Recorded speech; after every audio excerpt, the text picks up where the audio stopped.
Over the past year, cryptocurrency has been the best performing investment around. However, there is still so much debate. Should we be investing in Bitcoin, Ethereum, Cardano, or maybe NFTs? While there are so many different opinions around, one of the most respected and vocal investors in the space, Raoul Pal, has a clear answer. In this video, we're going to hear what Raoul Pal is personally invested into and the specific data that he is using to make his decisions. Okay, so let's get straight into it, and I won't make you wait. Instead, let's just jump straight into this first clip. This whole thing, the more time I spend on it, the whole crypto space, and the same is happening with technology at the same time, which is what the exponential age thesis is built on, is like, we're about to go through the fastest period of technological growth and adoption in all recorded human history in the next 5 to 10 years. And nobody is prepared for it. Humans are simple creatures. We think in linear terms. We can't understand exponentiality. It's just not something that suits our brains. But let me explain what's going on in crypto, because that's our focus for today a lot, is the internet between 1990 and 2000 grew at it. That's the fastest period of growth for the internet, because it went from zero, or from low numbers to larger numbers. That period, the internet grew at 63% a year. It was the fastest adoption of any technology in all recorded human history, much faster than the mobile phone that came before it and the telephone that came before it. These are network businesses, and I'll come on to that in a bit because it's a really important concept. So, okay, how's crypto doing? Crypto's growing at 113% a year. It's the same number of users as the internet had in 97, just before you decided to leave the world of finance and jump headfirst into it. People told you, oh my God, the dot-com crash, it was a disaster. Well, it wasn't, because out of that came Facebook, Amazon, Google. I mean, you name it. It was the start. It wasn't the end. So we're growing at 113% a year. So this is double the fastest adoption of any technology in all recorded history. Okay, that is exponential growth. So we're at about 140 million users as of today of crypto worldwide. If you lower the rate of growth to 83%, to be slightly conservative, you're at 1 billion people by 2024. That's 3 years. It's like, okay, I can't get my head around this, but that's how fast it's growing. And it gets you to about 3.5 billion by about 2027. So basically, you're going to get to half of the world by the end of this decade. So that is truly extraordinary. What is that? What is this adoption? The adoption is a network of money and all of finance. In fact, it's a network of value that sits above the internet, that connects all of this digital world into a way that the value is transferable, storable, ownable, recordable. And we'll get onto a lot of this stuff later, but this is the world of everything from Bitcoin, which was really clever. Why Bitcoin was a big breakthrough was because we had developed a new business model that mobile phones had brought and stuff like that. These are network models. It was, in fact, a guy called Metcalfe's law, which is you value a network according to the number of users and the kind of interconnectedness they have with each other. And that was mobile phone companies. If you had all of the mobile phone networks in the world added together, right, you got a multiple trillion-dollar business. We just don't think of it that way because it's fragmented. Then you had the network business models of Facebook, where they started, and Google and Twitter and Reddit and you name it. They started using behavioral economics combined with this data and creating a network of people that were incentivized to post more, share more, like more, do things more. Now, for us as users of those networks, we got the benefit of finding our old school friends and keeping contact with your cousin and all the stuff that we use social networks for. The shareholders got rich. We didn't. In fact, they took the economics from us. They monetized our eyeballs and our attention. Then comes Bitcoin in 2008. So, and you've got something super powerful, because what you've got is a network where the users of the network have Bitcoin. The value of the network is Bitcoin. So it becomes a network like no other, with all behavioral incentives aligned, where everybody is incentivized to grow the network. This is why it grows so fast.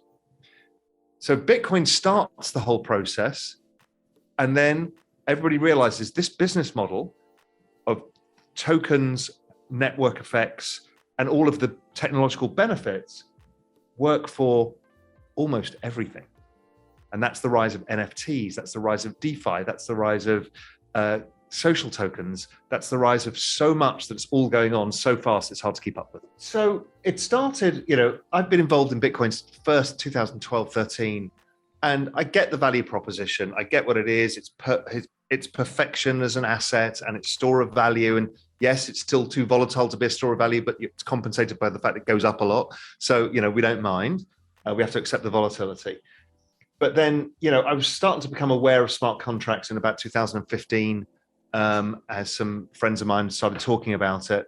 And I didn't really understand what that was, but when they explained, I started realizing the future of everything from insurance contracts to legal documents to anything could now go on a blockchain. And that meant for me also with my finance background, okay, that means all derivative contracts, which are complicated and messy. And we knew it when Lehman blew up, nobody knows who owns what. So I'm thinking, wow, okay, that's all of finance. Probably there's custody and there's clearing and these are a lot of things. And so I reinvested in the space. I sold out in 2017, too early. I then bought again in 2020 because the macro and crypto come to this point where it was like marriage made in heaven. The chart pattern was perfect. The government's going to print massive amounts of money. The financial system is going to be under massive strain, and Bitcoin is going to come this shining light. And that's exactly how it played out. So I was heavily invested, in fact, 100% of my liquid net worth in this, which is why irresponsibly long was the terminology. Although I didn't use leverage, so it wasn't that irresponsible. And I've got income and other stuff, but anyway, so there was That's quite a lot. You're all in. You really are all in. I'm all in. And then I started looking at the chart because I love a chart of Ethereum versus Bitcoin, and I'm thinking this looks like it's basing. This looks like it's going to break out. And this is how I do a lot of my macro thinking. I start with a chart, think, why is it telling me that? So then I start doing work about, okay, well, we kind of think we know how to value Bitcoin because we're using this stock to flow model that Plan B has, and we're doing all this stuff. Maybe it's something else too. Maybe it's network effects. So I start talking to people, thinking it through, and I start looking at Bitcoin in network effect terms, and it works. Metcalfe's law. So I thought, I wonder if Ethereum works, because everyone tells me, oh, well, you don't want to touch Ethereum. It's a scam. It's a shitcoin. It's going to underperform. I'm like, once you tell me something like that, I'm going to look at it. If it's something serious. So I did the work, and it's like, not only is it getting faster adoption than Bitcoin, it's working perfectly in terms of price with Metcalfe's law, and it is almost mirroring Bitcoin back in 2017 with the kind of lag by the number of years, except the network's going faster. Then I looked at the quality of the network, like the amount of connections. And you see that people on Ethereum have built all of these applications, which is all of DeFi, all of NFTs, other uses of smart contracts. We've got central banks using it for the European Investment Bank putting bonds onto it. We've got people wrapping Bitcoin on it. People are wrapping securities on it. And you're like, okay, this is the platform for now. Things can change. Its adoption is twice the speed of Bitcoin. Just to get everybody's heads around it. I mean, so the probability of Ethereum going up dramatically in price because of that alone is very high. Then cut to tomorrow. So after this interview, once everybody sees it, we'll have implemented EIP 1559. What that basically does is Ethereum got quite expensive to use because gas fees. Well, what they're going to do with fees is they're going to start burning Ethereum, which is basically like a share buyback, which makes it rarer. So the issuance rate probably goes from 4% a year to, we don't know, but let's say 2%. Okay. And then we've got another thing coming in Ethereum, which is ETH 2.0, which is moving to proof of stake. And what's very nice about that is we all get rewarded by staking our ETH. So we get through this 1559, probably everybody ends up staking their ETH because the price is going to start rising. And so everyone locks away. So there's a bunch of Ethereum get locked away. There's a bunch of us who are also holders who've stuck it in our cold wallets. And then there's all of DeFi, which is locking away billions and billions, or tens of billions of dollars of Ethereum. So when you look at the analysis, the on-chain analysis, the free float of Ethereum going into this is 13%, and it's falling every day. And as the price starts rallying, which is doing pretty well, and starts approaching the new highs again, A, everybody's going to stake their ETH because why not? B, if not, you're not going to keep it on exchange because it's going up in value, so you tend to put it in a cold storage. And so there's no supply, and you're burning ETH every day. So the supply keeps going down, and the network effect that I've been talking about means that the demand is going up exponentially. So a limited supply asset that is becoming more limited with a backdrop of exponential increasing demand can only equal exponential price rises. Okay, so a few things immediately jump out on me from this interview. As Raoul notes, in its fastest growing time, the number of users on the internet grew by 63% per year. Now, compared to anything before it, this was remarkable. However, crypto over the past few years has grown by nearly double this rate at 113% per year.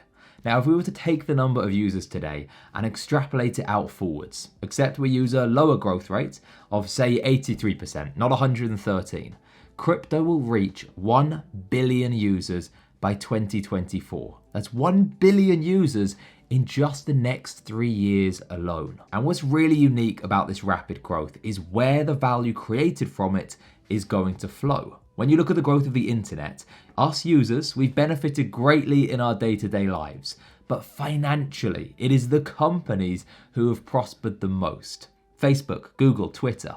The more that we use these networks, the more money flows to the shareholders, not to us users.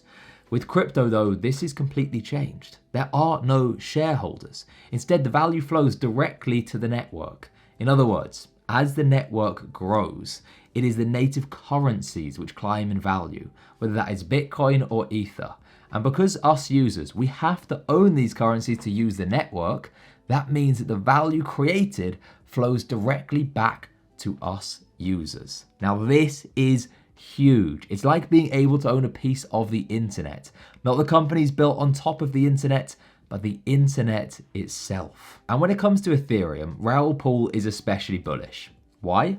Well, for a start, Ethereum's adoption rate is twice as high as Bitcoin's today. And that stems from the fact that so many things are being built on Ethereum, from DeFi to NFTs to securities to even central banks using Ethereum to launch bonds. Now, years ago, the ideas for what could be built on Ethereum were huge. Today, these ideas are becoming reality. And then there is the demand and supply argument for Ethereum. Because of EIP 1559, every time the Ethereum network is used, a portion of Ether is burned. This reduces the supply. When ETH 2.0 launches, staking will also launch, which means that users will be able to lock up their Ether in order to earn returns. This will further reduce the floating supply. And as DeFi grows with each passing day, more and more Ether is being locked up on these applications. So from a supply perspective, Ethereum is moving in a direction which is very bullish for the price. And this is mirrored in the demand too. With all these applications being built, the demand for Ether has risen dramatically over the past year and shows no signs of slowing down. It is for these reasons that Raoul Pal today, he might be bullish on Bitcoin, but he is even more bullish on Ether. Now, for me personally, I started working full-time in the crypto sector in 2017 after my friend started telling me all about the potential uses of Ethereum someday. I believe Ethereum is the platform on which the future will be built. And so I agree, Ethereum has an even brighter future than Bitcoin. However, like Raoul Pal, I personally hold both Bitcoin and Ethereum, as both fulfill very different roles. Both are still growing extremely quickly, and I believe Bitcoin may see institutional adoption earlier than Ethereum. So while I might think Ethereum is more exciting than Bitcoin, personally, I would still never put all of my eggs in one basket. But I'm interested to hear your thoughts. Do you think Raoul Pal is right, or do you disagree? Let me know your thoughts in the comments below. Thank you for watching, and I will see you again very soon.